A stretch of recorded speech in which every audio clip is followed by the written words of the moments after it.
일본 정부가 오늘 화이트리스트에서 우리나라를 제외하는 시행령 개정안을 관보에 게재했습니다. 개정안의 구체적인 시행 세칙도 공개를 했는데요. 도쿄 연결해서 자세한 내용 알아봅니다. 황보연 특파원. 네, 도쿄입니다. 네, 관보에 구체적으로 어떻게 올랐나요?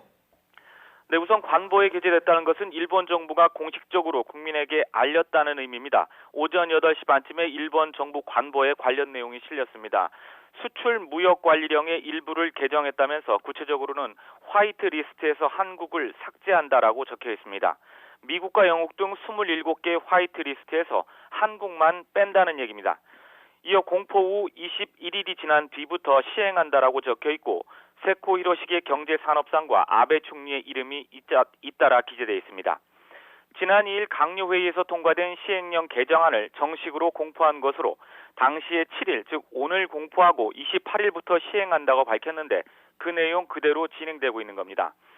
시행령 개정안이 공포되면서 개정안에 따른 구체적인 시행 세칙도 이어서 공개됐습니다. 우리나라가 화이트리스트에서 제외되면 일본 기업이 우리나라에 수출할 때 일본 정부가 그간 해주던 우대 조치를 받을 수 없게 됩니다. 대상 품목은 식품과 목재를 제외한 약 1,100개에 이르는 것으로 알려졌습니다.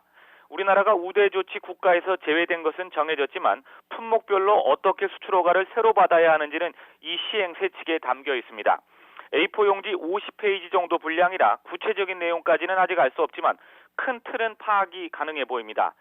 세칙의 핵심은 과거 우리나라가 화이트리스트에 들어가 있을 때에는 1,100여 품목이 3년에 한 번 포괄적으로 허가를 받았는데 이 중 어느 정도가 매번 허가를 받아야 하는지인데요. 세칙 주의사항을 보면 이에 대한 큰 기준이 나와 있습니다. 즉 군사용으로 사용이 가능한 경우, 또 군사용으로 사용이 가능할 것으로 의심되는 경우, 또 수출품을 받는 사람이 군 관계기관이나 군 관계자일 경우에는 별도의 허가를 받아야 한다 이렇게 되어 있습니다. 일본 정부는 누차 안전 보장 문제 때문에 한국에 대한 수출 규제를 한다고 주장해왔는데 군사와 관련된 이라는 단어를 강조하며 이를 뒷받침하려는 의도가 다분해 보입니다. 하지만 의심되는 경우 또는 관계자 등 모호한 단어를 사용했기 때문에 사실상 일본 정부가 마음만 먹으면 웬만한 물품은 다 개별 허가를 받도록 정할 수 있을 것으로 우려됩니다.